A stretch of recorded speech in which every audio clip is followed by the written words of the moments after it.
Naga Students Union Delhi organizes the 57th Naga Meet on May 7th at Shah Auditorium, Delhi under the theme Least We Lose Our Collective Future. Nikitu Iralu graced the meet as featured team speaker and Dr. Lanu Sangla graces as the resource person. Cyclonic storm Asani brings widespread rain across Nagaland and northeast region. Thunderstorm with heavy rainfall hit many places in Nagaland, causing power outages as cyclone storms intensifies. Situation in South Delhi's Shaheen Bagh intensifies as South Delhi Municipal Corporation launches its anti-encroachment drive on Monday. Residents come out on streets in protest, sitting on roads and stopping bulldozers brought for demolition drive. Union Home Minister Amit Shah arrives at Mankachar outpost along Indo-Bangladesh border during his Assam two-day visit. Shah will interact with border security forces officials and inaugurates BSF Central Store and Workshop.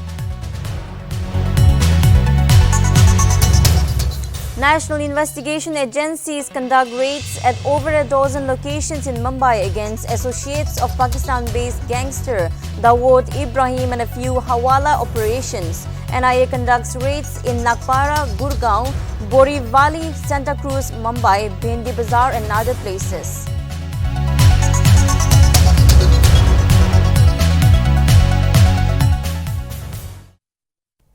Hello and welcome to Nltv News. Now I am Johanna Muri and now let's have a look at the news in details.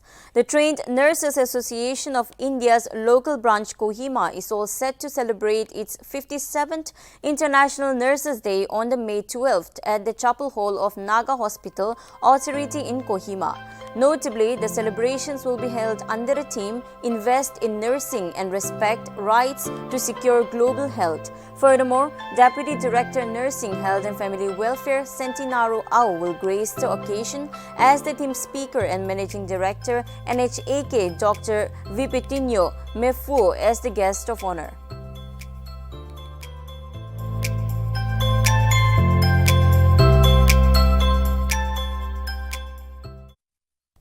Naga Students Union Delhi organized the 57th Naga Meet on May 7th at Shah Auditorium, Delhi under the theme Least We Lose Our Collective Future.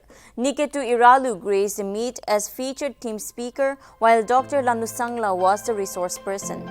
Notably, over 1,500 Nagas from across different parts of Delhi and NCR attended the meet. On the sidelines, NSUD also launched its website www.nsud.in, which upon NSUD President Isaac Charmai encouraged all Nagas in Delhi to register themselves on the official website. Furthermore, the meet concluded with enthralling performances by various artists from Nagaland and Delhi.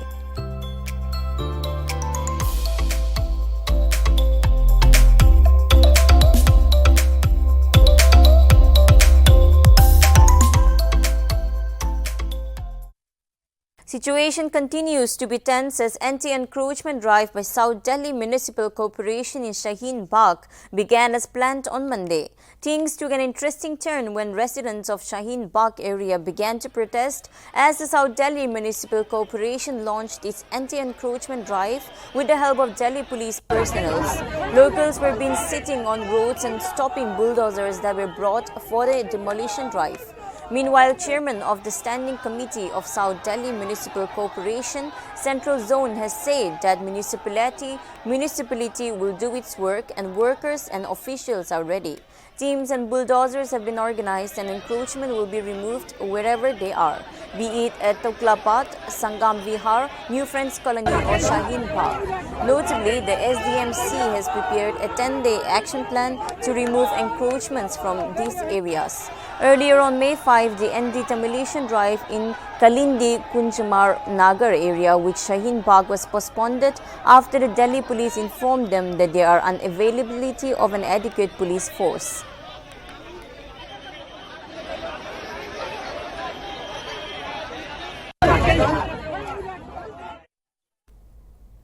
Rangma Students Union is set to celebrate its Platinum Jubilee come 41st General Conference from May 12 to 14 at RSA Ground. Teminu PWD Minister Tongbang Ozakam is set to grace the Platinum Jubilee as guest, while Animal Husbandry and Veterinary Services and Women Resource Development Advisor R. King will grace the General Conference as special guest. Meanwhile, Teminu Deputy Commissioner Dr. Zasikulu Chusi will be the special guest for the inaugural session.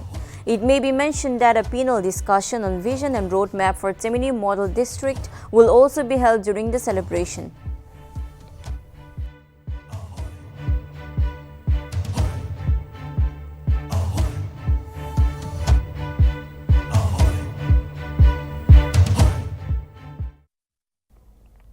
Cyclonic storm Asani brought widespread rain across Nagaland and northeast region.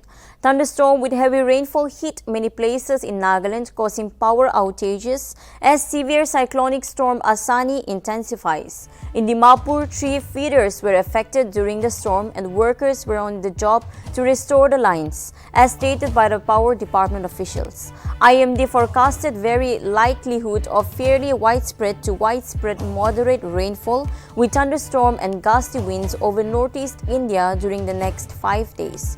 Isolated heavy falls likely to fall over Arunachal Pradesh during 10th to 12th May and over Assam and Meghalaya, Mizoram, Tripura during 9th to 12th May.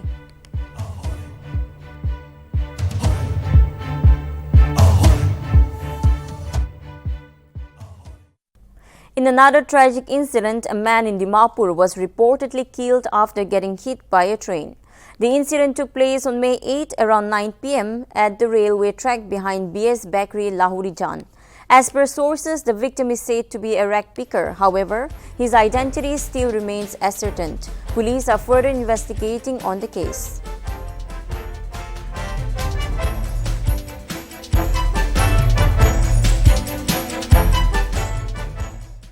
Agriculture Technology Management Agency Noklak Block conducted a demonstration on identification and management of fall armyworm and use of ribium. Notably, on May 5, ATMA also inaugurated Coffee Farm School at Anishau Village, Noklak.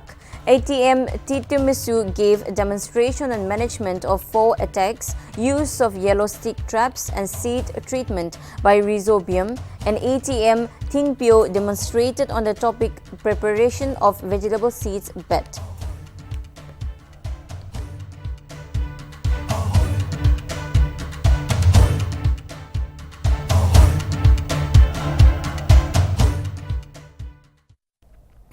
Shah on his 3-day tour in Assam arrived at Mankachar border outpost at around 12 p.m. and is said to have interacted with border security forces officials.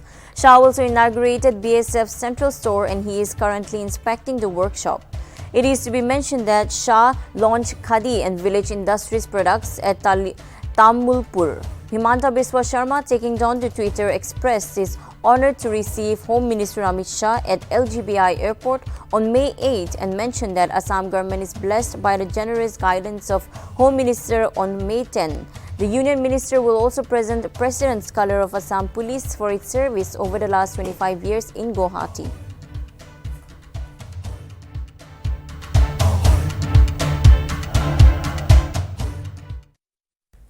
As the African swine fever continues to create havoc in Mizoram, the disease has currently spread over 31 villages and localities across 6 districts. With 25 deaths on Sunday, around 1,983 pigs have been killed so far. Around 1,201 pigs have been slaughtered, including 101 on Sunday. Around 35 pigs which were also suspected to be infected with the disease also died on Sunday, although the cause of their deaths is yet to be declared. As of now, 473 pigs have died due to the disease, and as many as 33,417 pigs have died due to the outbreak of ASF last year, causing monetary losses over rupees 60.82 crore, and a total of 10,910 pigs have been slaughtered to prevent the disease. The highly contagious pig disease was reported for the first time in Mizoram in March 2021.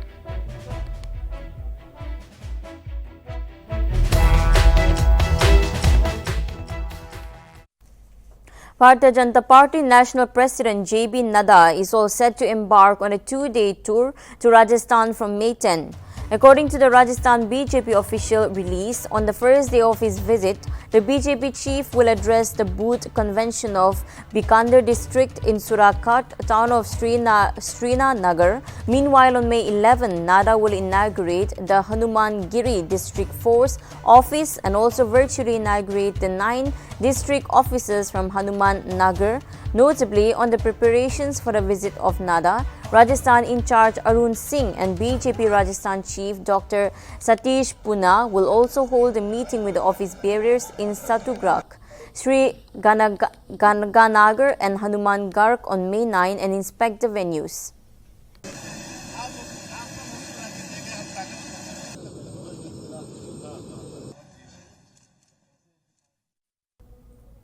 Prime Minister Narendra Modi on Sunday condoled the death of eminent Odia literature Raja Kumar Kar. Modi, taking down to Twitter, said that he was a doyen of the cultural world whose multifaceted persona was seen in the manner which he chronicled the Rath Yatra. It is to be mentioned that Rajat Kumar Kar, a Padma Shri awardee, had heart-related alignments and was hospitalized at a private hospital in Bhubaneswar. Meanwhile, on Sunday, Odisha Chief Minister Naveen Patnaik also expressed grief over the demise of the eminent scholar.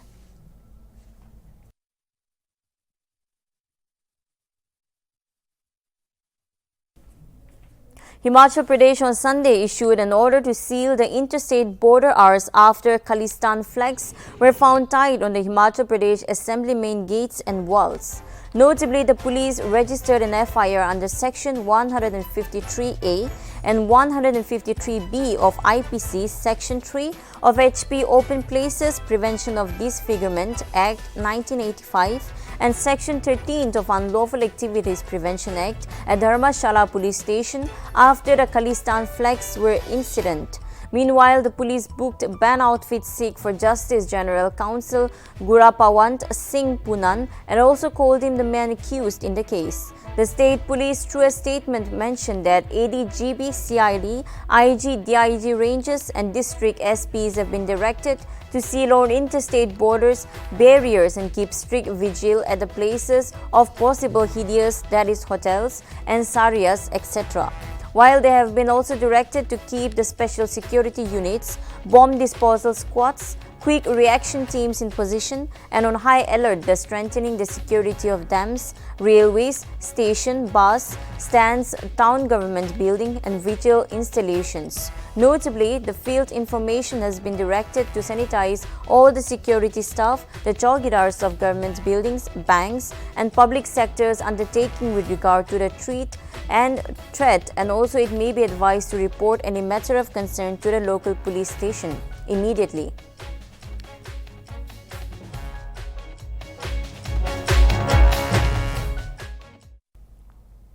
Chief Justice of Guwahati High Court Justice Sudhanshu Dhulia and Gujarat High Court Judge Justice Jamshed B. Pardiwala on Monday took oath as the Supreme Court judges in Delhi. Notably, Chief Justice of India N.V. Ramana administered the oath to office of Justice Dhulia and Pardiwala during a function at the newly built auditorium of the additional building complex of the Apex Court.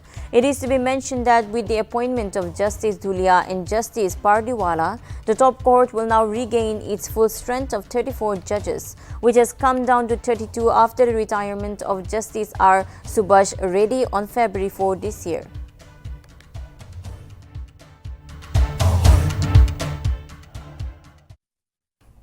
The National Investigation Agency on Monday conducted raids over a dozen locations in Mumbai against associates of Pakistan-based gangster Dawood Ibrahim and a few Hawala operators. NIA conducted raids in Nagpara, Gurgaon, Borivali, Santa Cruz, Mumbai, Bindi Bazaar and other places. The prop agency said that it has registered a case against Hawala operators and drug peddlers who were associated with the Dawood in February. However, the raids began today and further information is awaited.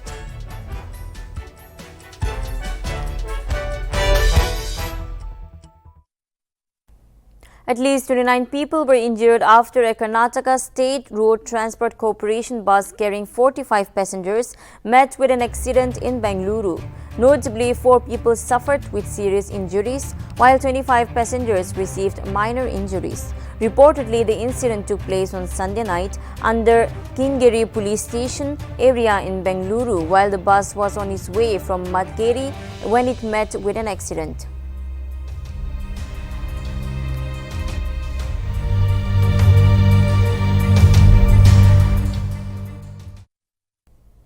After Sri Lanka's President Gotabaya Rajapaksa's decision to declare a state of emergency for the second time in about 5 months, key foreign envoys to Sri Lanka and right groups have expressed concern over the peaceful protesters. Key foreign envoys fear that the security forces might use sweeping powers against peaceful protesters amid the country's worst economic crisis. However, India is yet to issue any statement and is coordinating with the Rajapaksa's government to deliver humanitarian aid to the country. US Ambassador to Lanka, Julie Chang, stated that voices of peaceful citizens need to be heard. Furthermore, the European Union said that the ordinance could have been a counterproductive effect and noted that a month of anti-government protests had so far been peaceful. Earlier, Rajapaksa had declared a state of emergency on April 1. The latest declaration is yet another blow to Lanka's vital tourist industry.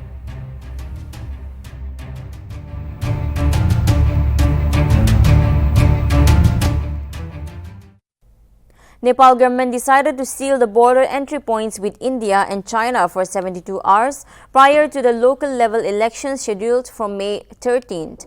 Election Commission urged the government to close the border points from May 10 midnight to May 13 midnight. Notably, district sharing borders with state neighboring countries have also been directed to seal the border points and halt all movements except for emergency services. Meanwhile, all domestic services except rescue and relief flights and flights taking off under government directives will be halted during the election day. It is to be mentioned that Nepal shares close to 1,880 kilometers of border with India and around 1,414 kilometers with China. Nepal's Home Ministry spokesperson Pandit Ramani Pokhrel said that the ministry has also directed local administrations and security agencies to strictly implement the silent hour as per Commissioner Election Code of Conduct.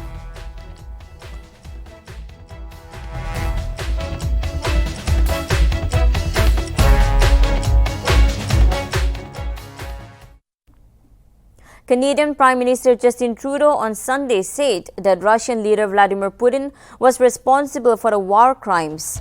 Trudeau at the news conference with the Ukraine leader said it clear that Vladimir Putin is responsible for the heinous war crimes and that there must be accountability.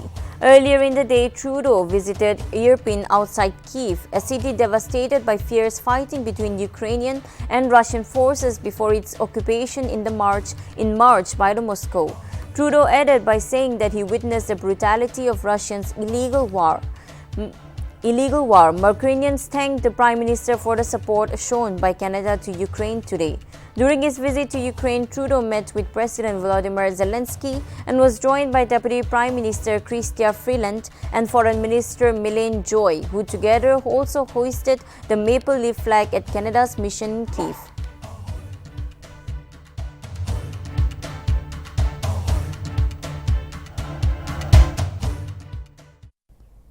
The G7 club of wealthy nations committed Sunday to phasing out its dependency on Russian oil and issued a scathing statement accusing President Vladimir Putin of bringing shame on Russia with its invasion in Ukraine. The entire G7 club is committed in bringing the import of Russian escalating pressure on President Vladimir Putin over the invasion of Ukraine. The statement from the group of 7, France, Canada, Germany, Italy, Japan, Britain, and the United States did not specify exactly what commitments each others will make to move from the Russian energy. The announcement came as the G7 held its third meeting of the year on Sunday via video conferencing with Ukrainian President Volodymyr Zelensky participating.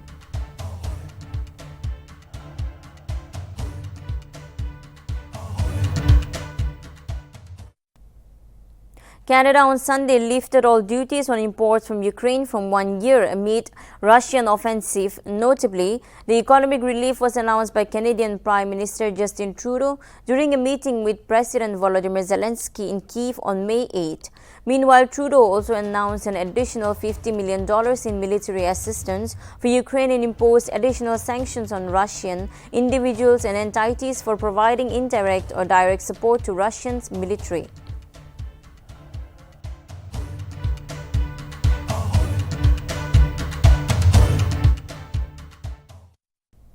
Carlos Alcaraz made history once again by becoming the youngest champion at the Mudua Madrid Open on Sunday. The Spanish teenager sensation faced world number 3 Alexander Zverev in the Madrid finals. Alcaraz dispatched world number 3 Alexander Zverev 6-3, 6-1 to capture his second ATP Masters 1000 title of the season.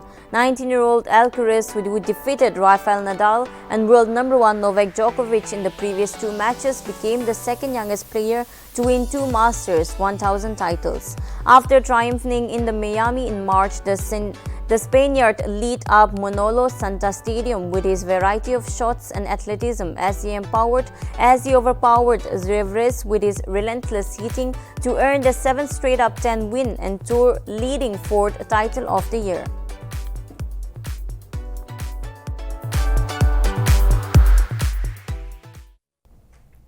That is all for now. Thank you for tuning in, and for more updates, keep watching Nagaland TV.